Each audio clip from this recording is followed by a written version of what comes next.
Example 10.8.2. The diagram shows part of the curve y equals 9 over the square root of 4 plus 3x. The region R is bounded by the curve, the x-axis, and the lines x equals 0, which is of course the y-axis, and x equals 4 as shown. Use integration to find the area of R. So the area of R will be the integral of the curve between limits of 0 and 4.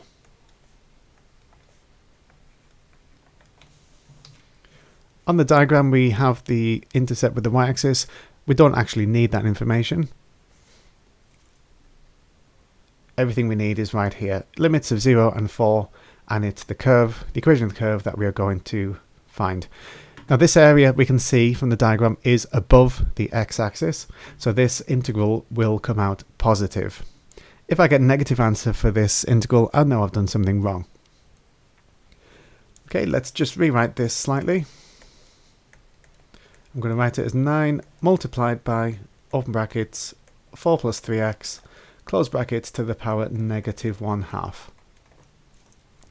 Now because the inside of the brackets is linear, then I can make an educated guess at this integral. So I'm going to try y equals the same brackets but with a power increased by 1. I'm going to differentiate that to see how close that is to guessing the true integral. So using the chain rule here, multiplying by the power of the brackets, taking 1 away from the power of the brackets, and again from the chain rule multiplying by the derivative of the interior of the brackets. So that gives us 3 over 2, and crucially it gives me the correct power of the brackets. That's why I guessed, or I tried, the same brackets but with a power 1 higher. So I knew when I differentiated it, the power would decrease by 1 and it would match what I need it to be. So now I can look at this and compare and tweak it to get the true integral. So I'm looking at the 3 over 2. I need it to be 9. So if I tried the same as before but with an extra 2 there, then that would cancel out this half and it would cancel out that 2. I still need it to be 3 times bigger though, because I've got a 3 in front. I need a 9, so I still need it to be 3 times bigger. So instead of a 2, I'm going to put a 6 in front. So if I put a 6 in front instead, get an extra 6 there and an extra 6, and 6 multiplied by 3 over 2 is 9. So now this matches the thing we were trying to integrate. So I know that the derivative of 6 brackets to the power half is 9 brackets to the power minus a half. Therefore, I now know the integral of 9 brackets to the power minus a half is 6 brackets to the power of a half.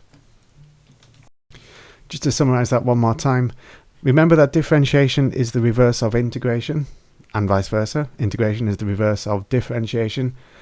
So I've just worked out that the derivative of 6 brackets to the power half is 9 brackets to the power minus a half. Therefore, I now know the integral, which is the opposite of differentiation, of 9 brackets to the power minus a half is 6 brackets to the power of a half.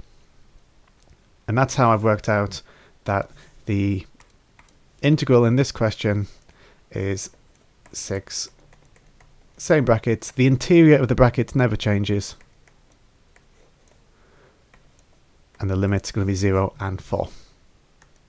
So let's put those limits in now. 4 plus 3 lots of 4. That's 3 fours are 12, add 4 is 16. So 6 multiplied by 16 to the power of a half. And then take away and put the lower limit in. Be careful when you put in a lower limit of 0 in. Don't jump to the conclusion that you will get 0, because in this case you'll see we don't. If you sub x is 0 in, we get 6 lots of 4 to the power of a half. So please be careful with that. So this is 6 fours take away 6 2s, or 4 6s, take away 2 6s.